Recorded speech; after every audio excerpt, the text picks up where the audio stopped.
Hello sweet friends and welcome. This is Gina, and today on the Rebookery channel we are going to talk about finding your style to working on multiple pages at a time.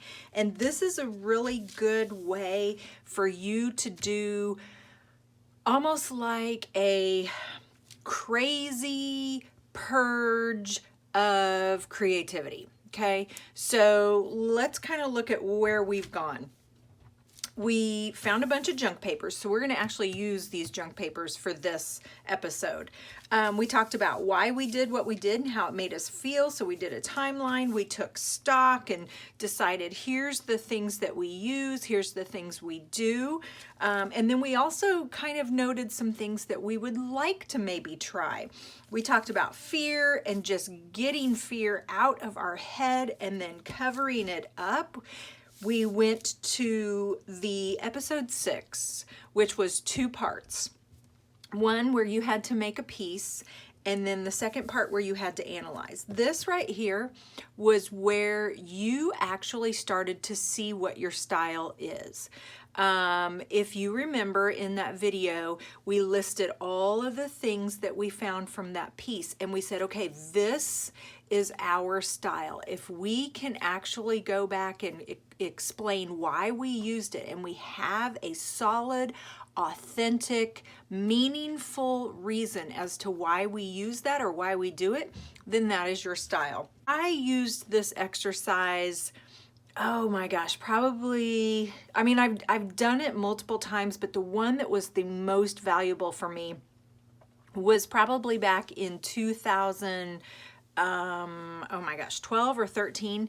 And I did it over a weekend. I actually think it was like Thanksgiving break. And I set up my table with my art supplies and I just went crazy.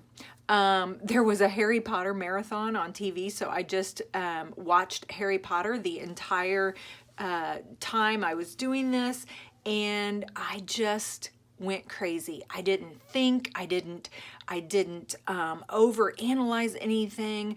I just was creating, and it was the most valuable time. I look back on it and it was just like such a fun, creative, exhausting time in my creative journey. And I still have those pages, and we're going to actually take these pages and we're going to use them, and I'm going to give you some ideas on how to use those pages and turn them into something that is useful and actually is part of your art journaling and all that good stuff. But for now, we're just going to work on multi-pages. So I'm going to try to show you how to get started on multi-pages. A lot of you guys probably already do this, and that is awesome. If you have suggestions, put them in the comments below. I also want you guys to check out the artists that I have listed in the description box, because they all, it's somewhere in their videos, they do a really good job of just creating to create. And I'm going to shout out to one of them, Kristin, and I think Kristin's listed at the top. Kristin does an amazing job of just creating to create. And I love watching her videos when I'm stuck, because just watching her go through that process, that free process of just putting things down, whether she has an idea of where things are going to go or not, it just makes me feel so comfortable and so peaceful watching her go through that process. And I love, I just love sitting there and pressing play and just watching her videos. Another one is Amber K Creative. The way those two artists use materials and experiment and pull out materials I'd never even seen before, and art supplies I'd never even heard of before. It's amazing, and it's definitely worth watching, because those guys are experts and you will not be disappointed. If you have other channels that you watch for just the process, please link them in the comments. What I have discovered as I was doing, as I went through this process, especially that one time where I just created for days, like 2 or 3 days at a time. And so again, I am not an expert. I am not a professional.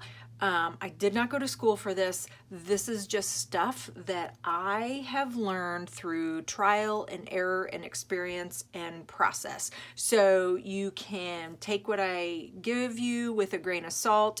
It may work for you, it may not work for you, but this is what works for me. So I'm going to use this analogy. Creating art to me is kind of like a cake, okay? So this is just a picture of a cake on an old cookbook that I have that's actually pretty cool. Here's how I imagine this process. There are 3 parts to this cake. The first part is the plate that it's sitting on, okay? That's got to be sturdy, dependable. It's got to be something that is going to withstand some wear and tear. It's going to be strong. The second part is the actual cake. Now the cake is important because it's like the go-between between the cake plate and then what's on top. So it's important, but this cake can be fragile, absolutely. Your cake can be sturdy. You really don't want your cake as sturdy as the cake plate because then it probably wouldn't be very good. But your cake is going to have a different texture and it's just going to kind of be that in-between, okay? And then the third part is what goes on top. Your icing, your decorations. In this case, they have bananas, maraschino cherries, and pecans, which are actually, no, sorry, walnuts, which, ew, that sounds really gross. But nonetheless, it has chocolate icing, and that does sound good. So I think of journaling as making my artwork. I think of it as a cake. It has 3 parts, okay? The part that you really can't see is the one that's underneath. That's the cake plate. That's that strong layer. Then you have that go-between. Sometimes you can see it, sometimes you can't see it. And then the one that you see, the one that's on top, the one that makes you decide if you want to eat this cake or not, is the icing. The icing and all the decorations. Let's use this analogy of cake and let's apply it to our papers and our supplies that we use whenever we're creating art. So if we go down to our bottom layer, the cake plate we know is going to be strong. It's going to be something that we can use and we can manipulate. So it's going to be, let's call it utilitarian. It's going to be at the bottom and it might even be covered up. It may not even be seen. Now let's go to the complete opposite.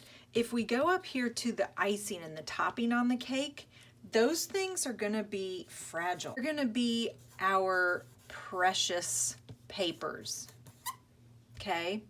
Because these down here, this could be like your junk. Because it's going to be covered up, right? So it could be your junk papers. This is going to be your precious stuff because this is going to be seen. This is what people are going to see. And then it's going to be on top.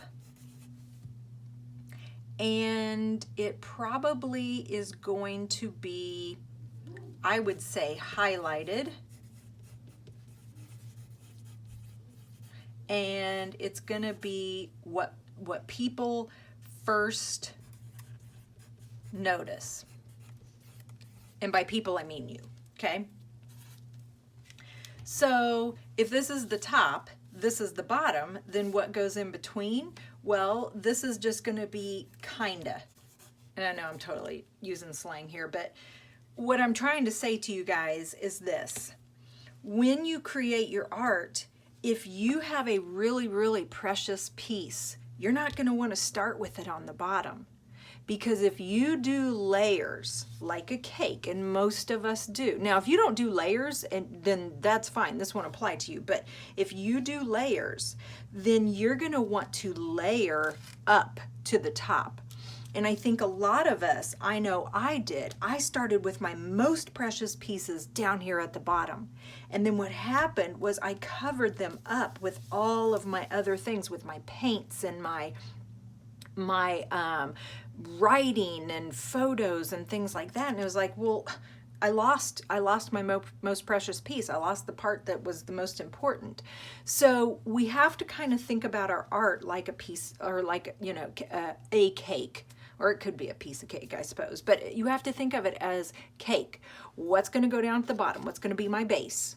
Then what am I going to put in the middle? Okay, it can be fragile. It can be kind of precious. Again, it's going to maybe be covered up, so I just don't know how precious I want it to be. And then I'm going to say, okay, here's what goes on top. Here's the part that I want highlighted. Here's the part that I want noticed first. Here's the part that is going to convey the entire idea of this piece. I hope I'm making a little bit of sense here. Let me see if I can pull some papers and show you guys.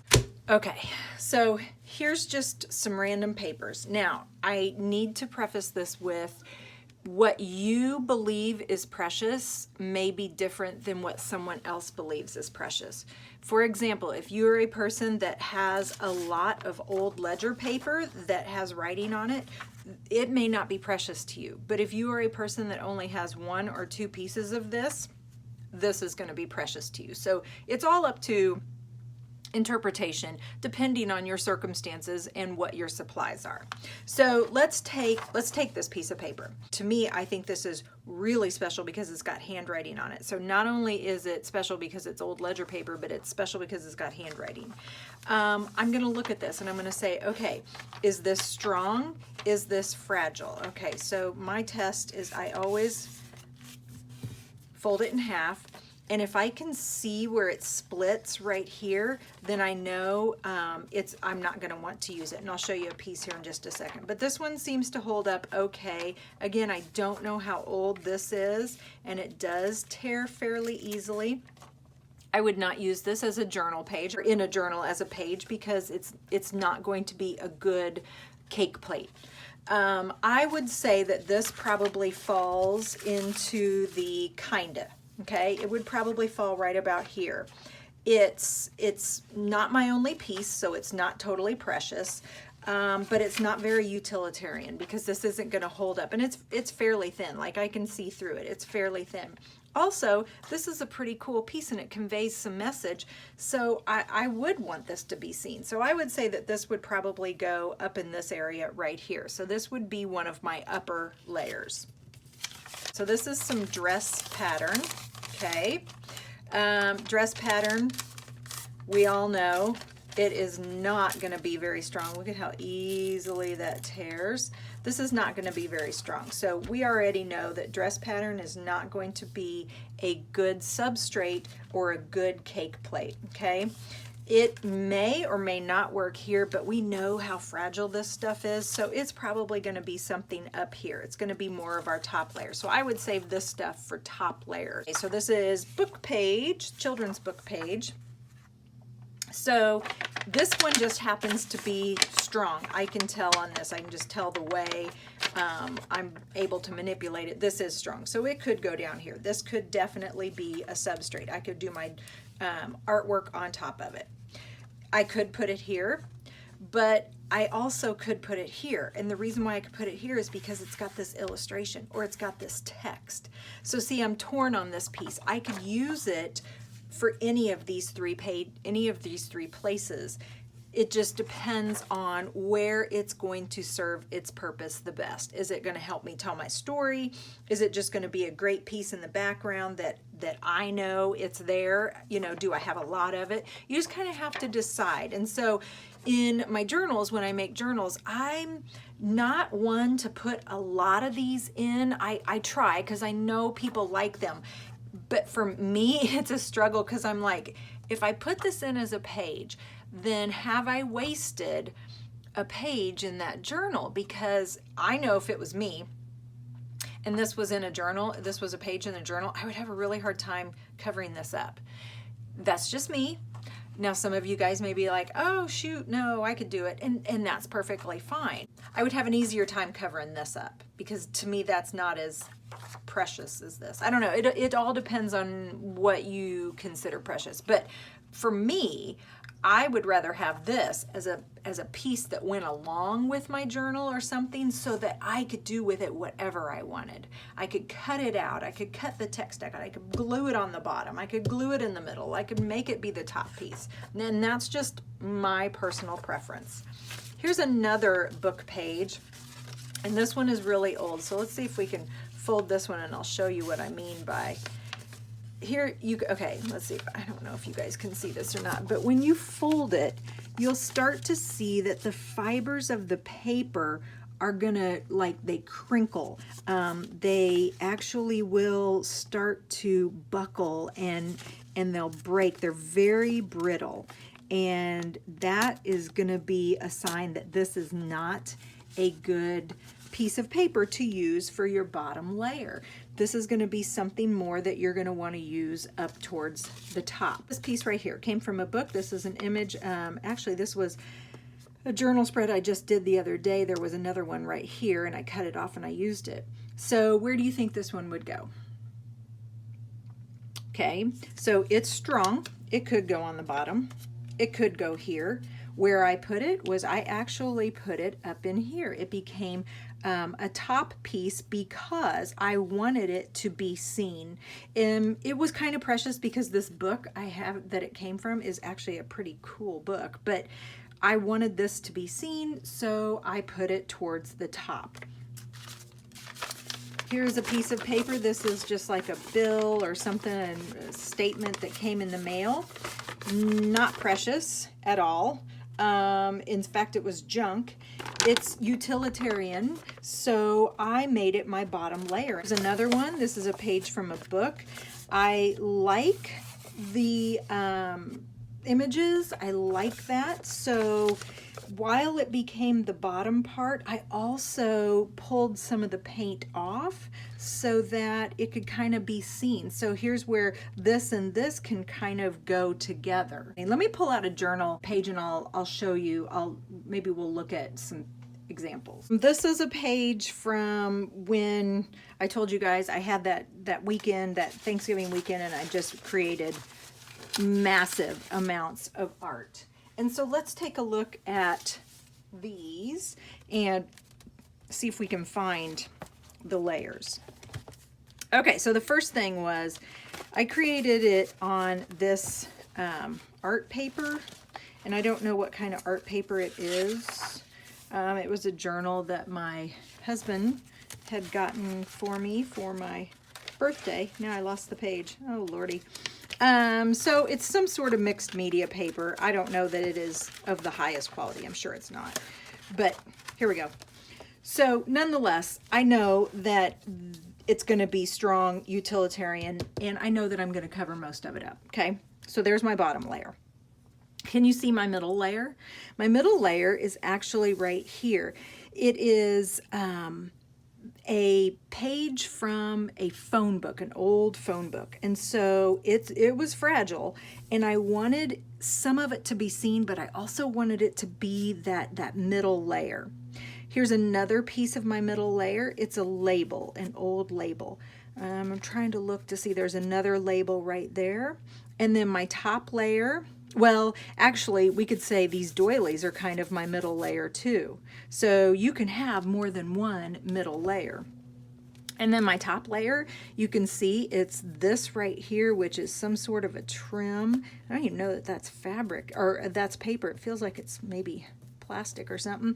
And then these little raindrops that I cut out, and then these little sticky notes down here, that's my top layer. If I look at things that aren't paper, so my bottom layer was that blue paint, and then I went up a layer. It looks like I added some doodling, okay? And then on top of that, I did some glitter, the glitter glue, and I just put that on top. And you can kind of see I did the same thing. I layered up. I took what's on the bottom, that would be my base, that was my paint, and then I layered up to more fine details until I got to the very top where I had these teeny tiny little pieces of glitter. Let's go to another piece. Let's look. Okay, this is a good one.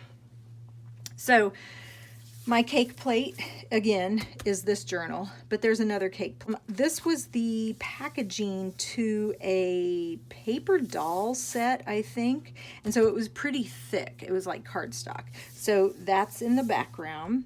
I have a doily that's in the background. This looks like just some paper that's in the background, maybe some wrapping paper. Here's another thing that I have in the background, stamps. So think about your stamps if you like to stamp. And when I'm creating art, I like to put stamps and stuff on there because it creates interest. But what I would do is I would start off by putting my stamps on the bottom layer. And then by the time I got to the top, I couldn't even see my stamps anymore. So think about, which is fine, you know, that's no big deal.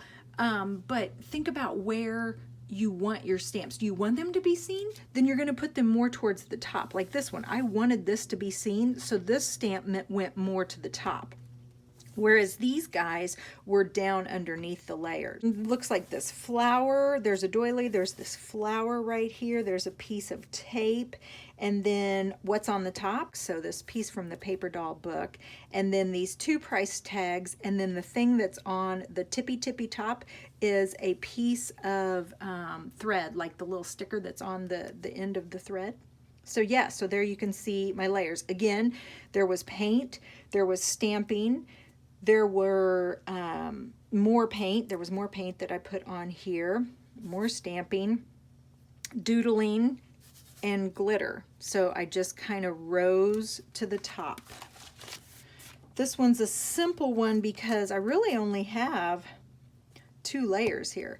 I have the base paper, so the cake plate, and then I have, this was my top layer, just these 2 book pages right here. And so I think on this one I did some ink, so just splattered some ink on here. And then I did pencils. I went through and just did some pencil doodles. And then the very top was I just took a pen and I went through and did more detailed doodling with the pen. Oh lordy, look at all this. I don't know if I can find all the layers. There's a ton of layers here. There is lots of layers here. And so you immediately know what the icing on the cake is. The icing on the cake is these flowers and actually the raindrops, because if you look, the raindrops are actually on top of the flowers. And so then underneath that, I have some papers that kind of can be seen. So it's not really telling the whole story, but it's supporting the story. So these are like, this is like a game, old game like Bridge or Yahtzee or something. These are just like game sheets. There's some washi tape, but it's in the background. This is some packaging from some iron-on transfers. That's in the background.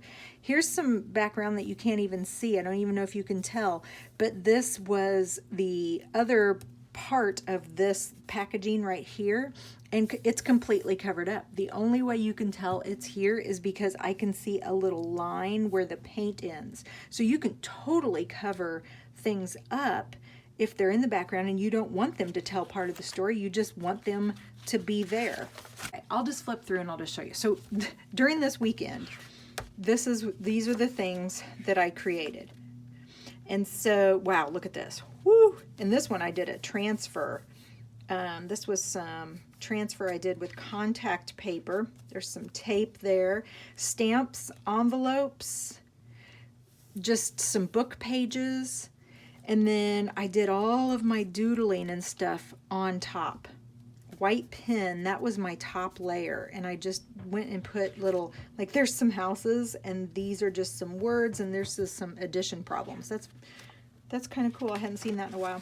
Here's another one. Again, see if you can see the layers. And I'll zoom in just a little bit, see if we can. There we go. Okay, here's another, wow, this one, okay, so you can see the background because the background is white. And really with paper, I don't have too many layers. The layers came from all the writing. So there's colored pencil, there's marker, there's pen, there's doodles, And then it looks like the very top are these gel pen X's that I have right here. And then these label stickers. Here's another one. Lots of layers again, but you can still see the background. So you don't have to cover up your background. Ooh, that one's a hot mess. Look at all of everything that's going on here. And some of these I'll work on, and I'll maybe work on a couple of layers, and then I'll go away from it. And then I'll come back a week or two later and add more. I mean, it's a constant process. If you look at something and you're like, I think I can add some more to it, then you do. You go and you add more to it. But there's lots. I don't know if you can tell, there's an envelope down here, some torn papers, old papers. So this was that weekend, and this was a lot of the stuff I created. Yeah, I created a lot of stuff. We're going to use those junk papers because remember, they're going to help us to not be afraid to mess anything up, okay? So I have done this process where you just use junk papers. So what I would like for you guys to do today is I want you to take your junk papers and I want you to just create, just to create. It doesn't have to be a finished project. It doesn't have to be a work of art. It doesn't have to tell a story. It's just you playing around with different materials, different mediums, different layers, finding out what you want to go on the top, what you want to go on the bottom, what's precious, what's fragile, what's sturdy. And then I want you to get a big collection of these papers. Now they can be all different sizes. Just like I said, use your junk papers. They can be all different sizes and shapes and things like that. In fact, those will work really well when we go to put these guys all together. So if you are looking for inspiration, I would check out those channels that I have linked in my description because they do a really good job of just doing the process if you need something to get your wheels spinning. But I'll be honest, guys, the easiest way is to just take a piece of paper and just slap down some paint and see what happens. That's the easiest way to get started. I just like to push paint around and then take a piece of paper. Now I've got paint on this one, so this one's started over here. Go back and put some paint on this one.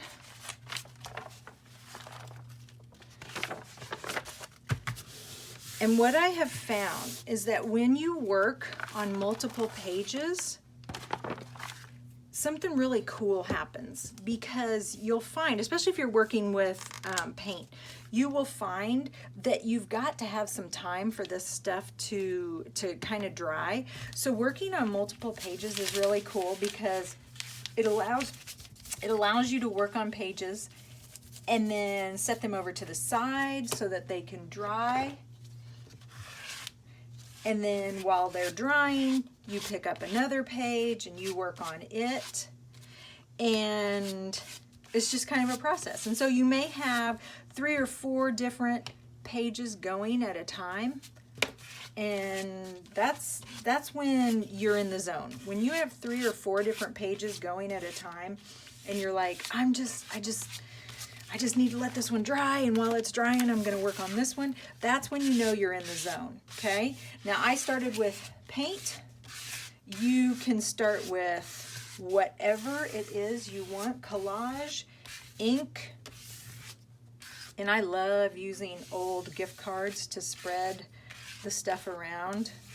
Sometimes it gets on there a little bit faster than using a paintbrush. So I'm going to spread this around, and I think on this one I'm going to add a bit of some ink, and then you're like, okay, well that worked well here, I think I'll add some here. Now remember, it may be covered up because I'm working more towards the bottom now, and that's okay. You can always add more. If it gets covered up and you like it, you can always add more. Okay, so then maybe you decide, I kind of like that. I think I'm going to let that one sit for a while, but I'm going to go back to this one. And I think I'm going to smush this around. So you smush, and then just keep going.